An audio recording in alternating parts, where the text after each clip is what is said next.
He walked through the familiar gates of the mansion he once called home, the one place he thought he'd never return to. 5 years had passed since their bitter divorce. 5 long years since he'd last seen the woman who once meant everything to him.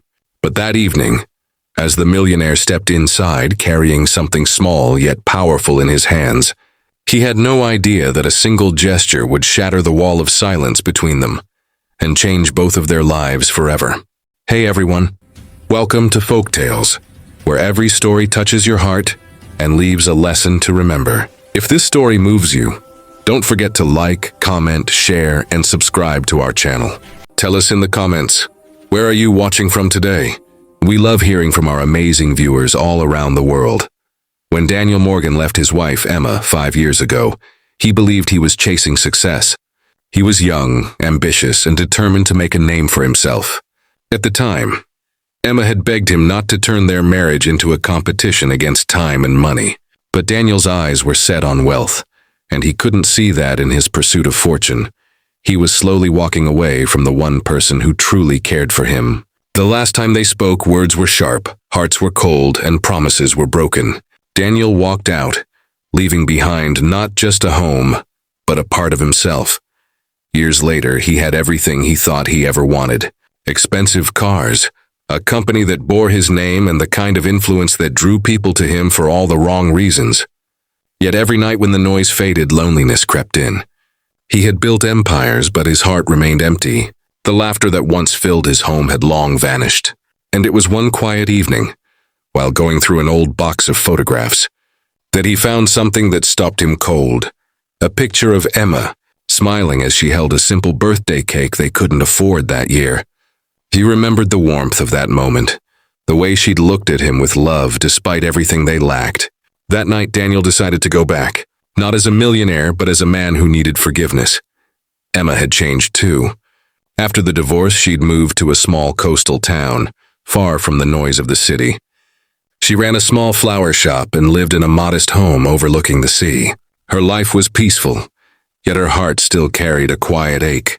She never remarried. People often wondered why, but she would simply smile and say, "Some chapters never really end. They just wait to be rewritten." When Daniel's name appeared on her doorstep through a handwritten letter asking if he could visit, she hesitated, but curiosity, and perhaps something deeper, made her agree. The day Daniel arrived, the sky was painted with soft golden light. He stood by the white fence, unsure of what to say or how to begin. When Emma opened the door, the silence between them was almost unbearable. Time had touched them both. A few more lines on their faces, a few more truths in their eyes. "You look well," he said softly. Emma nodded, polite but distant. She invited him in, offering tea the way she always used to.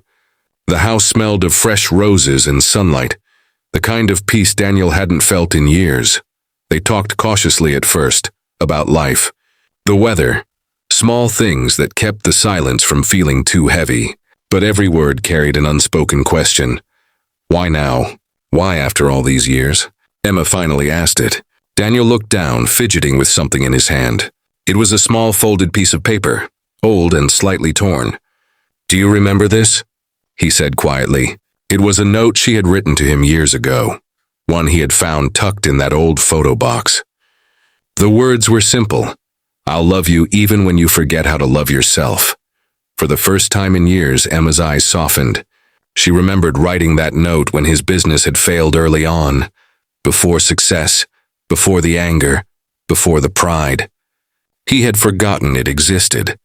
"I kept this," he continued, "because it reminded me who I was before I lost myself in everything else.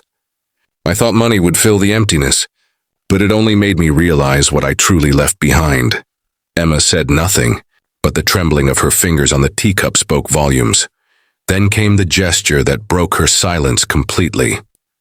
Daniel reached into his coat pocket and pulled out a small, delicate key, tarnished but familiar. "I fixed it," he said. "The music box you loved, the one that broke the night we fought." He placed it on the table and wound it gently. As the tune began to play, soft, fragile, but clear, Emma covered her mouth, tears filling her eyes. It was their song. The same melody that used to play in their living room when they dreamed of better days. In that moment, all the years of silence, hurt, and regret melted into the music that once connected their souls. The two sat there, saying nothing, letting the song speak for them. The tears on Emma's cheeks glistened under the afternoon light, and Daniel felt something he hadn't in years: peace. "I didn't come here to ask for another chance," he said quietly. "I just wanted to thank you for teaching me what love really means." Emma finally spoke, her voice trembling but warm. "Maybe love isn't about starting over, Daniel. Maybe it's about finally understanding what we had." When he left that evening, the sea breeze carried the faint echo of their song. Emma watched him walk away, but this time there was no anger, no bitterness, only closure and gratitude. Daniel looked back once before leaving, his eyes meeting hers through the golden light of dusk. He smiled and she smiled back. In that silent exchange, years of pain turned into peace. From that day forward, the music box sat on Emma's counter, always open, always playing softly in the background. And somewhere in the city, in a high-rise office overlooking the skyline, Daniel kept that same old note framed above his desk. It wasn't wealth but wisdom that now guided his life. And though they walked separate paths, their hearts had finally found the same truth: that love, in its purest form, never really ends.